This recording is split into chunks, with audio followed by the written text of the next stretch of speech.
مولاي صل وسلم دائما أبدا على حبيبك خير الخلق كلهم. خوش آمدید ناظرین. علامہ صاحب، سوال ہے وہی کہ ہمارے پاس تعلیمات نبوی صلی اللہ علیہ وسلم ہیں. حضرت خدیجۃ الکبریٰ کی اگر سیرت دیکھتے ہیں، رسول اللہ صلی اللہ علیہ وسلم سے تعلق دیکھتے ہیں تو انسانیت ہی انسانیت کا درس نظر آتا ہے. پھر ہم کردار وائز کمزور کیوں ہوتے جا رہے ہیں؟ جناب، بات یہ ہے کہ معاشرے میں جو اقدار پنپتی ہیں، معاشرے میں رہنے والے لوگ ان اقدار کے پابند بنتے ہیں، ان اقدار پر چلتے ہیں، نہ کہ ان اقدار پر جو کہ تصوراتی ہوتی ہیں. پاکستان جس دن سے بنا ہے، پاکستان کے اندر اخلاقی اقدار جو ہیں وہ انحطاط پذیر ہو گئی ہیں. یہاں اگر آپ تاریخ کو دیکھیں، پاکستان کی تاریخ کو دیکھیں تو آپ دیکھیں کہ بتدریج جو حکمران ہمیں ملے، جو لوگ ہمارے سامنے کردار اپنے لے کے آئے، وہ حکمران تھے یا وہ علماء تھے یا دوسرے لوگ تھے. حکمران ہوں یا علماء ہو یا عوام الناس ہو، یہ ہم سیرت طیبہ کی بات بھی کرتے ہیں، بڑے شوق سے سنتے بھی ہیں، خطباء کو بھی، تاریخ کی کتابوں کو بھی پڑھتے ہیں. اپنی زندگی میں کیوں نہیں لاتے ہم؟ میں آپ سے یہی عرض کر رہا ہوں کہ جس قسم کا معاشرہ آپ نے بنا دیا ہے، یہ 62 63 64 برس میں، جو 65 برس میں جس طرح کا معاشرہ ہم نے بنا دیا ہے، اس معاشرے کے اندر پیدا ہونے والے لوگ جو ہیں وہ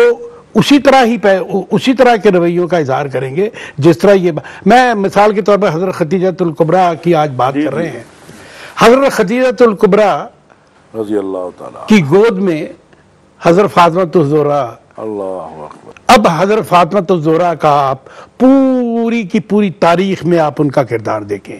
کہیں آپ کو کسی موقع پر کوئی دنیاوی کمزوری کسی حوالے سے آپ کو نظر نہیں آئے گی. علامہ صاحب، اگر میں اس کو آگے بڑھاؤں، حضرت آپ اجازت دیں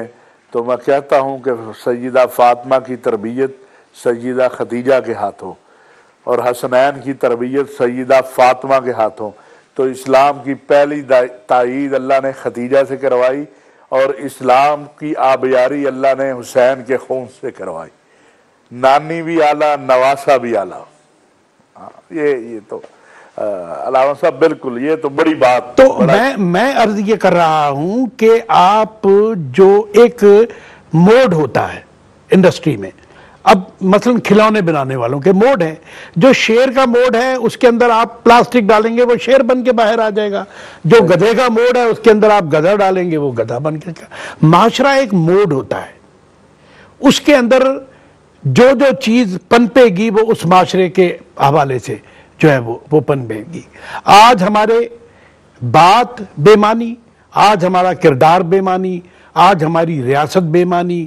آج ہم لوگوں کے خیالات بے معنی ہو چکے ہیں، صرف اس حوالے سے کہ ہم یہاں پر وہ معاشرہ تشکیل نہیں دے سکے جس معاشرے کے اندر خوبیاں، نیکیاں، اقدار، اخلاق، ایسی چیزیں جو ہیں وہ. علامہ صاحب، شاب ابی طالب ہوتا ہے، وہاں بھی سیدہ خدیجہ ہمیں ساتھ نظر آتی ہیں. رسول اللہ صلی اللہ علیہ وسلم کے آپ نے ابھی جو فرمایا تھا کہ سب کچھ لا کے پاؤں میں ڈال دیا، یہ ہمیں کیا ترس دیتی ہے یہ بات آج کی خاتون کو؟ اس کے جواب سے پہلے جو آپ نے ایک نقطہ پہلے کہ کردار ختم ہو گیا، میں نبی پاک صلی اللہ علیہ وسلم کے کردار کی عظمت کو اسی ایک پہلو سے بیان کرنا چاہتا ہوں کہ سیدہ خدیجۃ الکبریٰ رضی اللہ تعالی عنہا حضور صلی اللہ علیہ وسلم کی بیوی تھیں، اور حضور صلی اللہ علیہ وسلم کی عظمت کردار کو اس انداز سے بیان کیا کہ یہ خوبیاں اللہ نے آپ میں رکھی ہیں. ایک تو یہ کہ حضرت خدیجۃ الکبریٰ رضی اللہ تعالی عنہا وہ سلیم الطبع انسان تھی، حق کو پایا، حق کو سمجھا اور قبول کرنے میں انکار نہیں کیا. دوسری طرف میرے آقا کی کردار کی عظمت دیکھیے کہ پوری دنیا ایک انسان کو تسلیم کر لے، یہ ایک بڑی عظمت کی بات ہے، لیکن اس کے بالمقابل اس کی بیوی جو اس کے ساتھ شب و روز صبح و شام گھر میں خلوت جلوت میں رہتی ہے، وہ اکثر بڑی عظمت والے لوگوں کو تسلیم نہیں کرتی ہیں۔ آپ ہسٹری کو دیکھیے، بالکل بالکل ہسٹری میں آپ کو بے شمار انبیاء میں سے بھی، صحابہ میں سے بھی، تابعین میں سے بھی، صالحین میں سے بھی، اولیاء کرام میں سے بھی، اور قومی ہیروز اور سیاسی لوگ اور سماجی لوگ، انقلابی لوگوں کی زندگی میں، کہ ان کو دنیا نے تسلیم کیا لیکن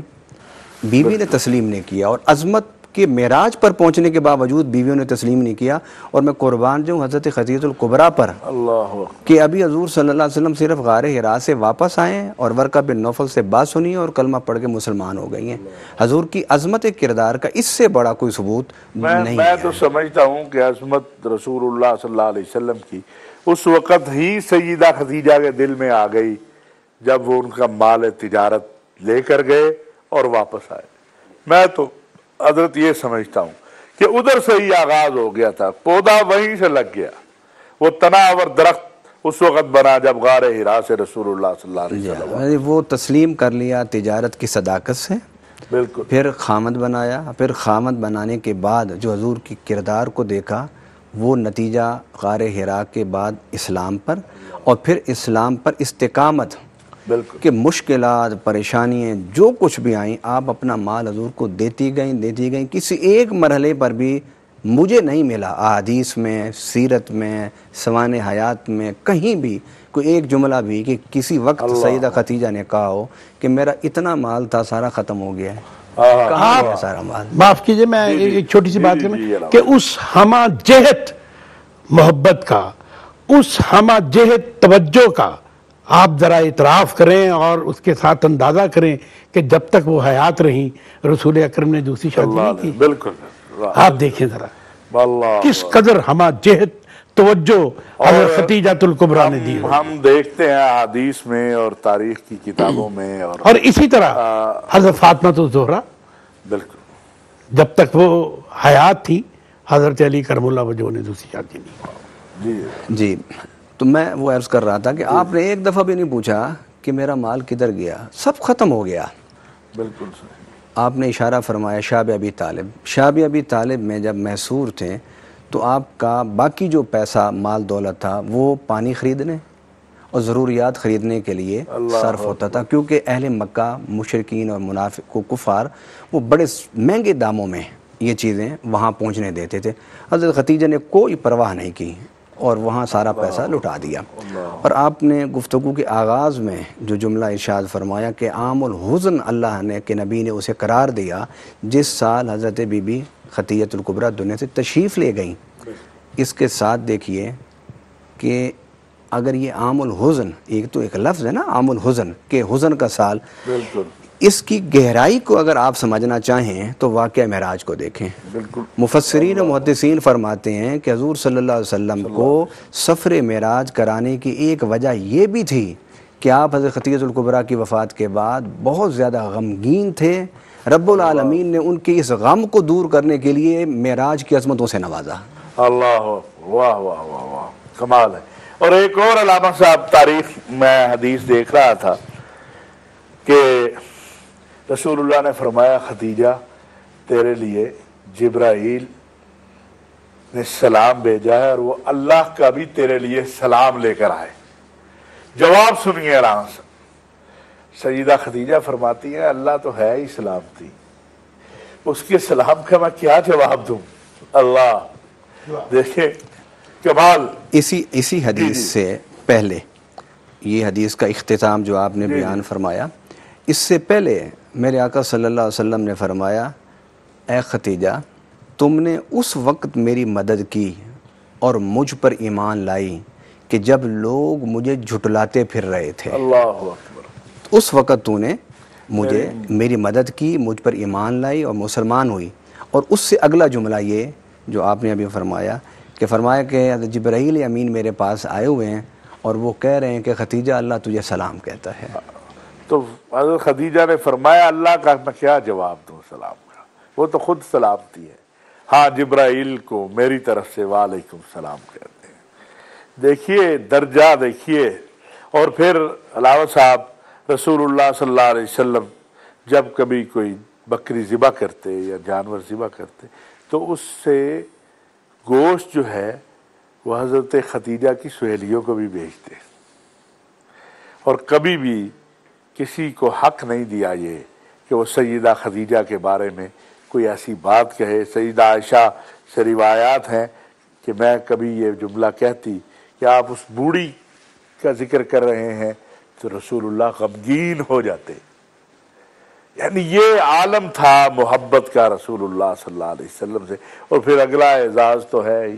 کہ رسول اللہ صلی اللہ علیہ وسلم کی اولاد جو ہے وہ حضرت خدیجہ سے، اور وہ اولاد جو ہے پھر اسلام کی پاسبان بنی۔ اس لیے